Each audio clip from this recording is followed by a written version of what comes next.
Hi, it's Dr. Mark, and today we are going to go through some mobility and activation exercises that can truly help to keep your body in a better flow or a better rhythm. I'll often say to my patients that are getting up there in age, like myself, that it's more and more important each day to work on keeping the body in good motion. All right?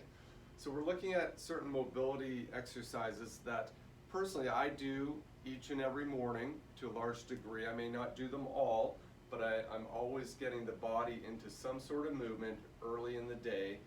When you first get out of bed, our bodies tend to be a little bit tight or stiff. The muscles have shortened through the period of time during the night, and we need to warm them up. So you may just do a little bit of walking around the house, turn on the coffee. As the coffee's brewing, let's go into some mobility or activation exercises as well. So full body range of movement, if you're not familiar with yoga, it's just sort of a modified version of going through flow drills of yoga, where you may do a modified sun salutation, basically reaching up high into the air, getting a good reach or extension through the full body, activating some of the lower leg muscles as well. From there, coming down into more of a T position, and then very controlled and gradually going into forward bend position, and then allowing the body to slowly collapse towards the floor. From here, I like to step back, go into a modified plank, and then lower the hips and legs to the ground into what we call upward dog, a nice extension type stretch.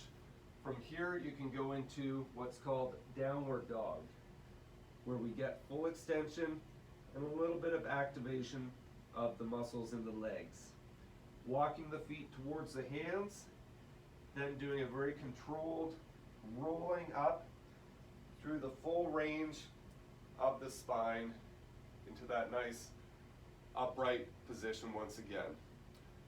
So if it's a little bit advanced, just take it at a much slower range, but you can repeat that sequence a few times to get that body into that nice warmed up direction. From there, we think about what we do throughout the day.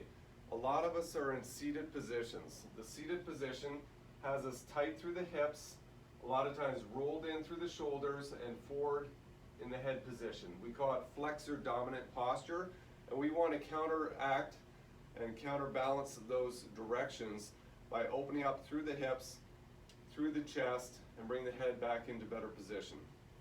I like to do a lunge type stretch as well through hip openers, and just feel that stretch in the forward part of the hip, working different angles as you go. Another good position, yoga pose, is pigeon pose, where you bring your leg in front of you. Now, a lot of you may not be able to get very deep, but you're opening the hip into that external rotation, and then you can drop into that forward position. If that's too challenging, you can use a bed, rest your leg up onto the bed surface and just lean into it. Or even go into the seated position, crossing the leg over and just working some hip openers. Okay? Moving into the upper body, where again we're in that flexor dominant position, we want to open up the chest. Using a doorway, where your hands are up against the doorway, and you really open that chest into a nice extension stretch through the pec muscles, is a very good way to find mobility through the shoulders. You can also do some arm circles simply in both directions, very slow and very controlled. I love tools such as the foam roller and the acupoint ball to really get into the deeper tension spots of the body. Foam rollers specifically for the thoracic spine or the mid-back. I have a version that's longer, that's much easier to get onto, but with this one as well, you can lay onto the foam roller, opening through the chest and getting good extension, opening through that thoracic spine or the mid-back area. As you progress You can position the foam roller crosswise and roll over top of it. Requires a little bit of stability, core activation as well. And again, AccuPoint ball gets into the deep triggers, working areas through the hips, through the backs of the shoulders, and along the spine. That's why it's designed with dual contact to go on both sides of the spine and roll back onto it. Now further into the activation sequence, we talk about our forward head position. We can do something called chin tucks. So chin tucks are basically tucking the chin backwards, creating somewhat of a double chin. We don't want to extend the head back so much as keep neutral position and tuck the head back, getting better alignment position of head over the shoulders. Once again, we're too often on technology, head forward, head down. Let's counterbalance what's happening to us that way. We talked about stretching out through the chest. A great exercise that's more activating the muscles are called wall angels. So if you imagine that I'm up against a wall, heels against the wall here, open the arms with a chest stretch position, and then what you'll do is carry your arms in contact with the wall. Now consider, a lot of you may be having a hard time getting back to the wall position. If you're out here right now, that's okay. We're going to work through time into that nice contact, good opening through the chest, and then carry our hands along contact of the wall into that good extended position. And repeat that movement, slow and controlled, to activate the muscles between the shoulders, shoulder blades. Those are our postural stabilizer muscles that help bring us into that good alignment versus rolled forward. So those are wall angels.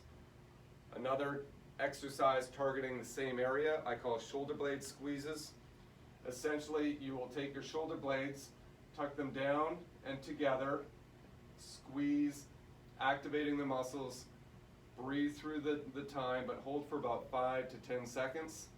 You can do this anywhere, more or less, even when you're driving your car, stopped at a red light, do a few shoulder blade squeezes. From there you can go into different arm positions, to the T position, the Y position, or down low in the L position.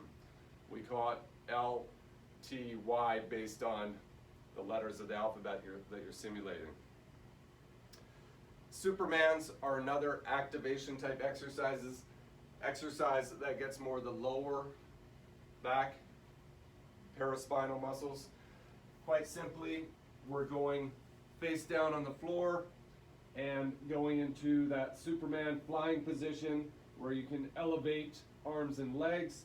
You can alternate one side to the other, opposite arm, opposite leg. There's different versions of this. You could also find YouTube videos that will take you for further progression of these exercises.